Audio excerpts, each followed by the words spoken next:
Hi guys, welcome or welcome back to Kimberly's Guide Dog Journey.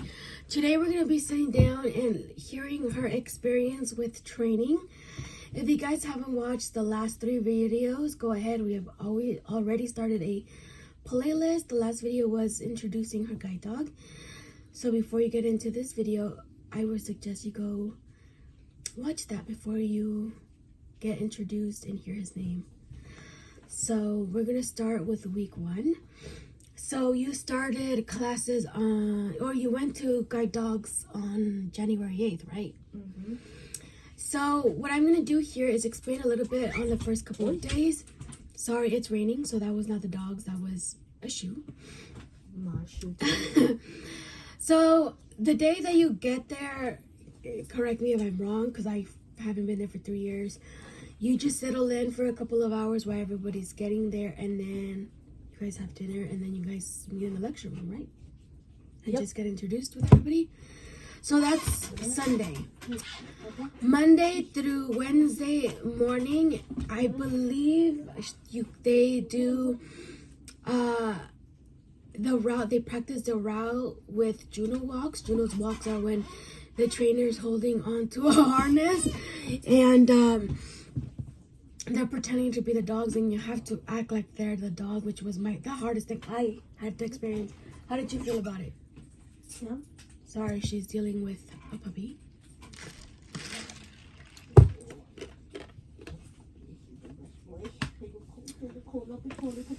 We might have a different angle. We're sorry, it's just that we don't have a tripod. But I asked you, how did you feel about the Juno walks?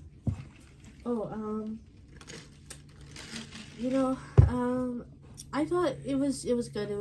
It wasn't like, too hard or anything. You weren't embarrassed to go be like, good boy, good girl. I was, because it was like, oh, the trainer. Yeah, because it's the trainer you're talking to. It's weird. It's a little different. That was the hardest part for me. Yeah, and then like I had a hard time with praising. Because it's like, oh, you're still a human. Hello. Yeah.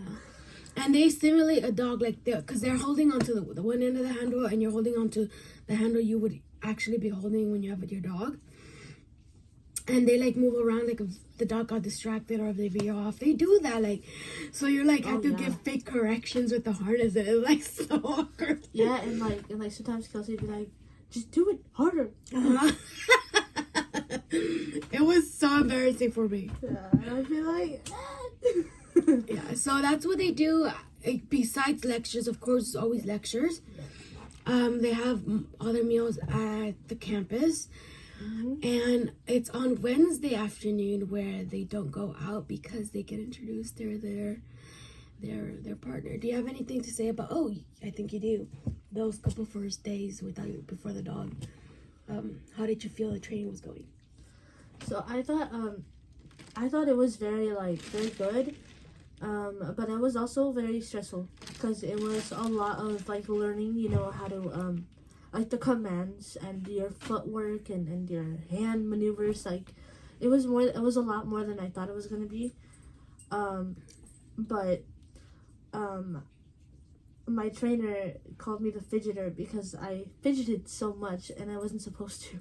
Yeah, there's a lot of little things that you have to do to be successful. Yeah, and I struggled really hard in the first couple of days, especially with the Juno walks, because I just couldn't stay still. I kept moving, and my trainer would be like, "How can I like him?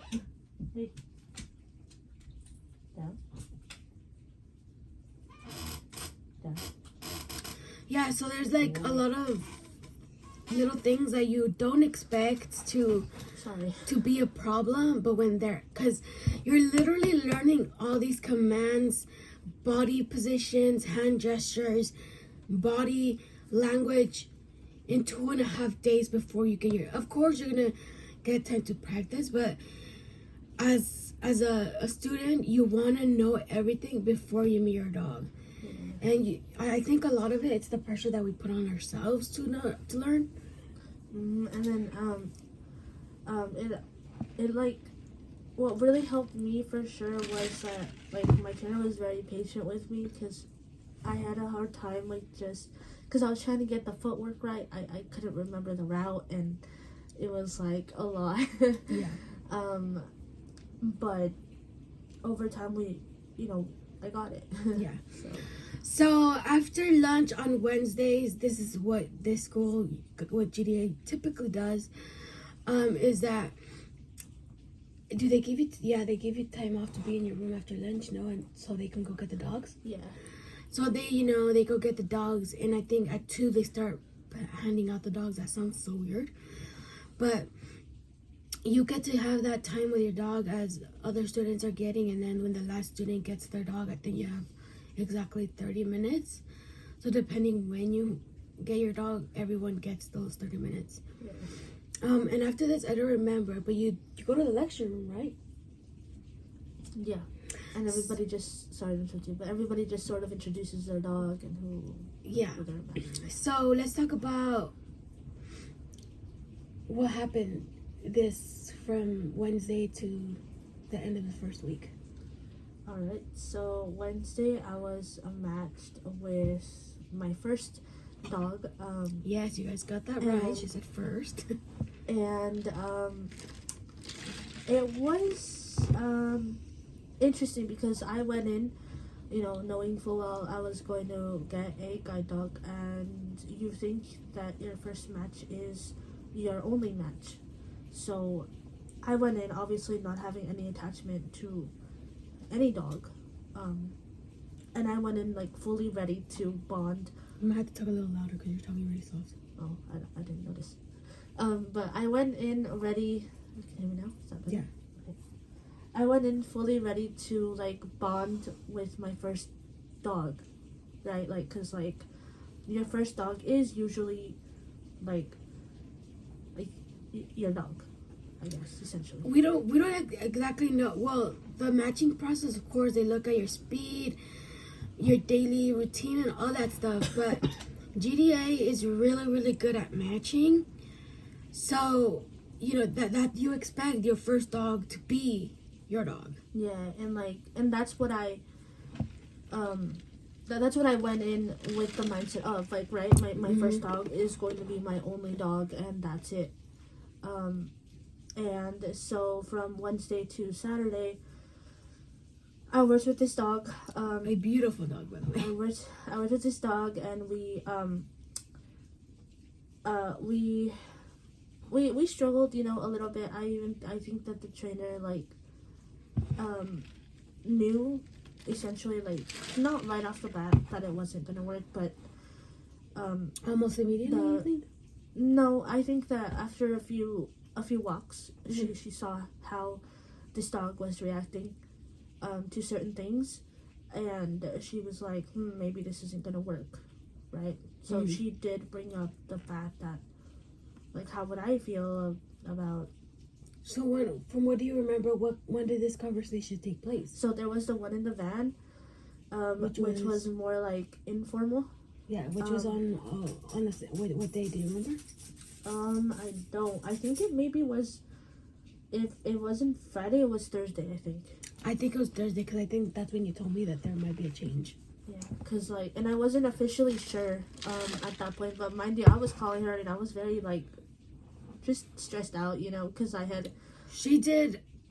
When I spoke to her, she sounded excited about who Puppy was as a puppy, and we with the whole name situation, we thought it was meant to be, but I could hear the stress in her voice.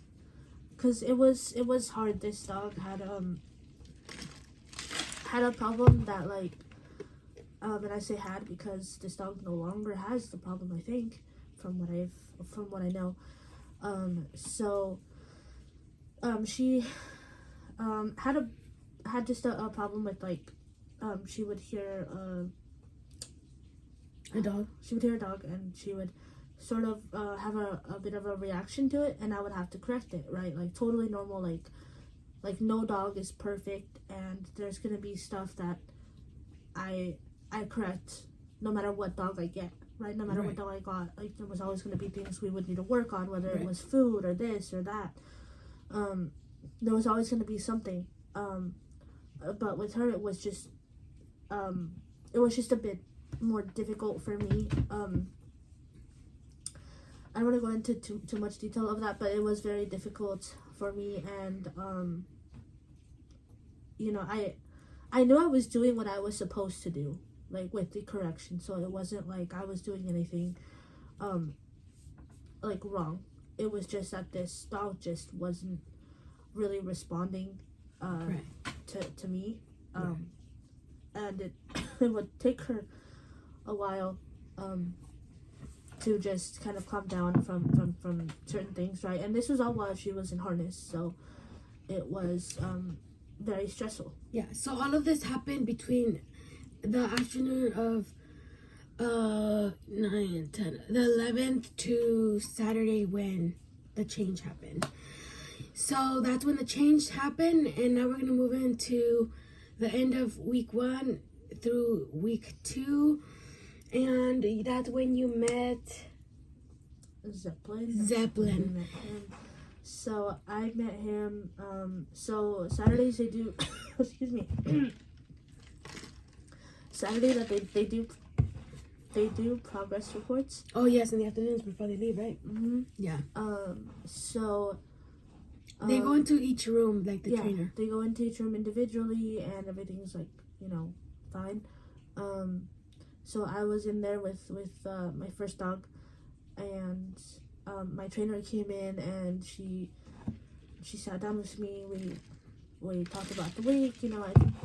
I thought I could work her out of her behavior, but I was told that there was a dog that didn't do what she did. Like ultimately was just like her in every way, but without the distraction. Right. And mind you that I had worked really hard to be where I was at that time. Like I would work like at night with like my trainer to just try and get like my footwork right and the corrections and like the little things that are really important, because I struggled with that. And that was in the first week, right? Yeah, and that was like in the first week. So I worked really hard like for this dog, to be a good team, to be a good handler, but with this dog. First dog, yeah. With this first dog. So essentially my trainer just said, the choice is up to you. Do you want to keep dealing with this, or do you want a dog that just doesn't have this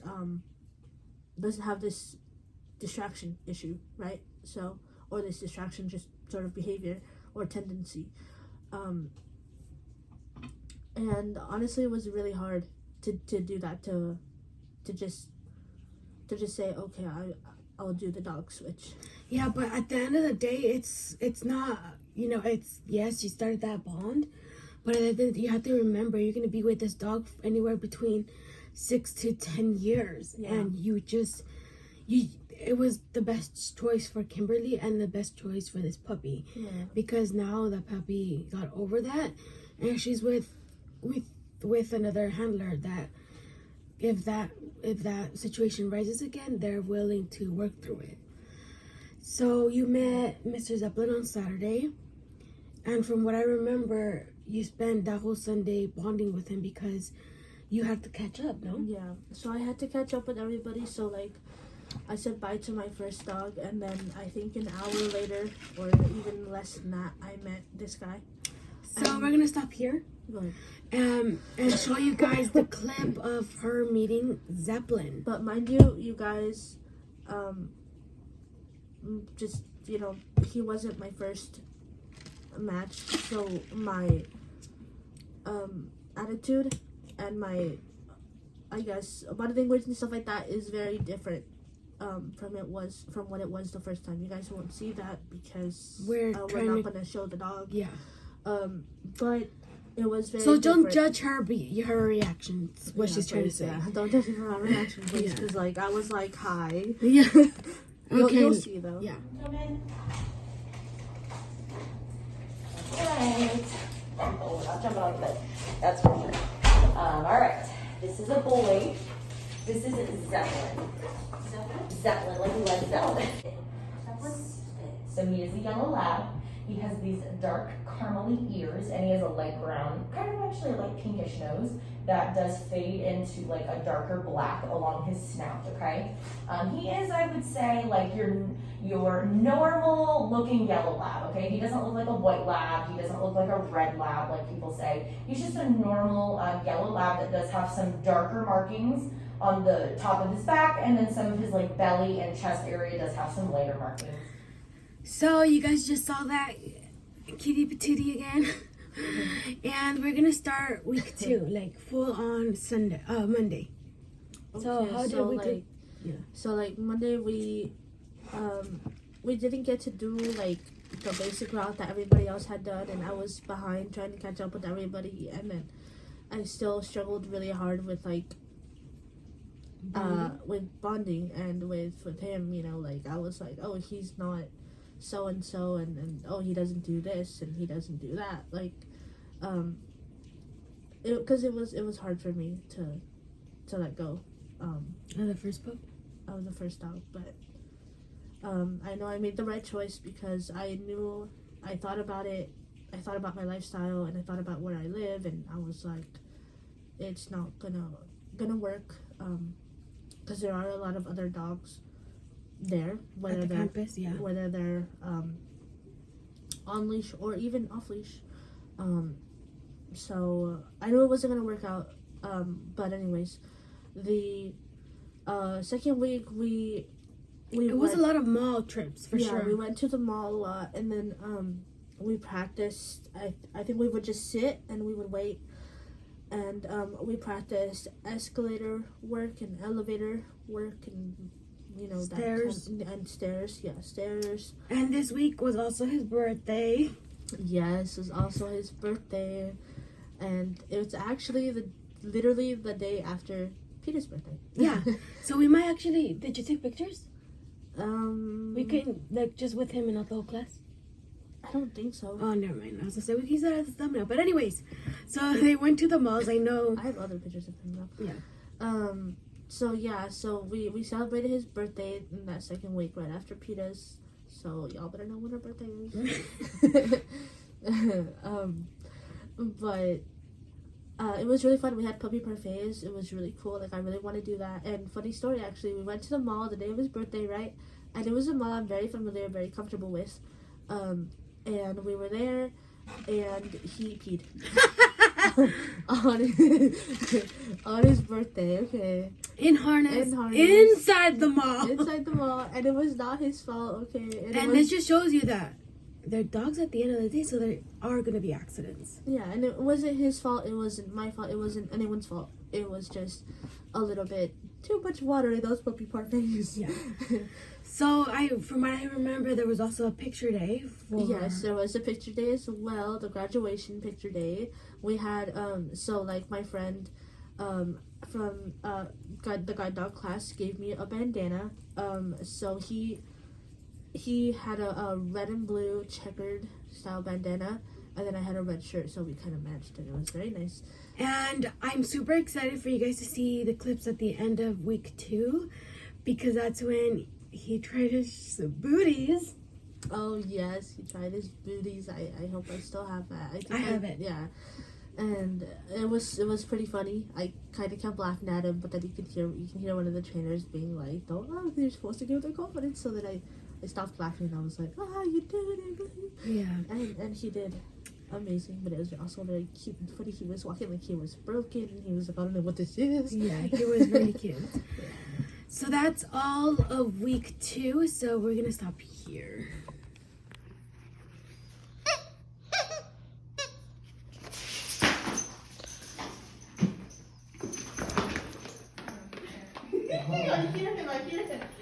So try to stay as calm, okay? Because we don't want to build insecurities. Good. Convey that confidence. So we're just going to do some healing up and down, all right? Nice job, Kim. Good. Good. Okay, so week 3 was the vet visit. Yeah, And where that they get was- their information, no? Yes, and let me tell you, when I found out how much this guy weighs, I was like, and he can pull me. I'm like triple his weight. And he was only 51 pounds, but he recently gained some weight, so he's 54. And you guys went to the pet store? And we went to the pet store. Yes, we got what did I get him? I got him this little ladybug toy. The And only he- thing that lasted. yeah, and he loves like to thrash. Like, I don't know how to explain thrashing. but, like thrashing the toys. yeah, so he likes to grab the toy and just go vroom with his head, and it's just crazy. He goes wild for that toy. Sadly, it doesn't last anymore because I think he figured out how to rip it. So it doesn't last anymore. I know because I just bought him a new one, and he broke it within the day or the very next day. And it lasted like 2 or 3 weeks before. I think a little longer. I think yeah, it was like I think maybe the first week that we got back, but I think it's because like those are supervised toys, and I don't think I really supervised him like that much. And then on top of that, when I wasn't feeling well this past weekend, he did play with it. I would just let him chew it, so that's kind of why he ruined that toy again. So the Balboa Park. And then Balboa Park was one of the things I was excited for, but I think you'll Sorry. go. So we took a group picture. It was really nice on Mr. JP. And he saw ducks and he didn't even react. It was amazing. He did so well. That park is really good for distractions for training. Honestly. It really is. There's a lot of people always doing something. Like running, walking, whatever, you name it, they're there. There was ducks passing by. Sorry. Yeah, so But they that also was- had free day at the mall because the mall, it was a really big thing in week 2 because that's where they had the escalators and all that stuff. yeah, So the escalators, elevators, and stairs. That's where we did all that stuff, obviously. And we got to go to Red Robin, so we all picked as a mutual group. We didn't really, mind. We went to Red Robin. We had an awesome lunch with everyone, and it was great. It was really nice. And we had our dogs, of course, and Zeppelin did amazing. So one of the things that we haven't talked about is the thing that he uses is the halty. Yes, it So is. there's So- 2 reasons for it. Go ahead. The first reason is because this guy does not know how to slow down indoors, and it's just a thing about him. Like, some dogs have like behavioral issues or other similar tendencies. Zeppelin, leave it. We have both Whatever dogs it at our is. feet. Whatever it is it ethos? Is it ethos that you want? Because he don't have nothing. I know. He's like really going to Kimberly's like pants or what is this? My Oh, your watch. Yeah. Why was he doing that? That's so Because he funny. was probably watching me, like, because I was talking to Zep. No, but he was like his nose was like there. But Um, anyways, so So he wears the halty because he just needs to slow down a little bit indoors, because when we're indoors, hey, thank you, stay down. he doesn't slow down or heal indoors. So that's the reason why he needs it for indoors. And then second reason, The second reason is when I first got him, they're like Ethos. fighting, or something. stop it.